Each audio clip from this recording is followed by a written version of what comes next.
The Dhammapada. Second verse. Good begets good.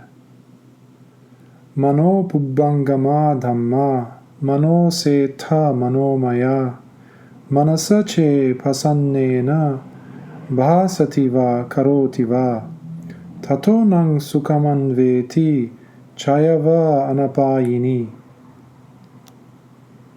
Mind is the forerunner of all good states. Mind is chief. Mind-made are they. If one speaks or acts with pure mind, because of that, happiness follows one, even as one's shadow that never leaves.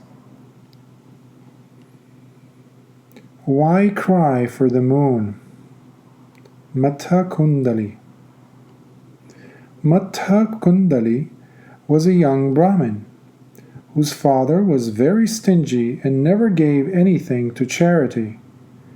Even the gold ornaments for his only son were made by himself to save payment for workmanship.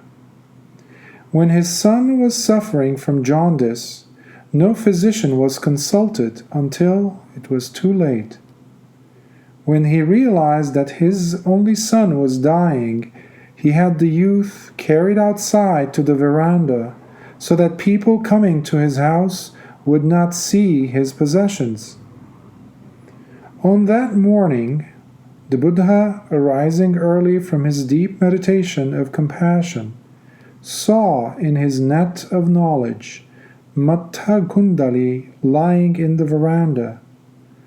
So, when entering Savatthi for alms food with his disciples, the Buddha stood near the door of Matha Kundali's house. The Buddha sent forth a ray of light to attract the attention of the youth, who was facing the interior of the house. The youth saw the Buddha. He was very weak, and he could only profess his faith, but he thereby gained some happiness. But that was enough. When he passed away with his heart in devotion to the Buddha, he was reborn in the Tavatinsa celestial world. From his celestial abode he saw his father mourning over him at the cemetery, and appeared to the old man in the likeness of his old self. He told his father about his rebirth in the Tavatimsa world, and advised him to approach the Buddha, offer alms, and listen to the Buddha's sermon.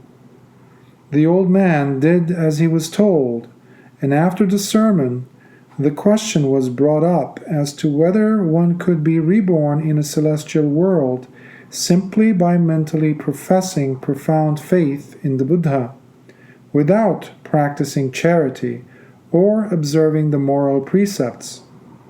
So, the Buddha willed that Matha Kundali should appear in person. Matha Kundali appeared in his celestial glory and told them about his rebirth in the Tavatinsa world.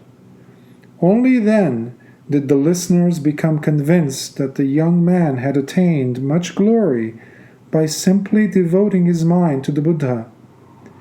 At the end of the discourse, the old man realized the Dhamma and donated most of his wealth to the cause of the Dhamma.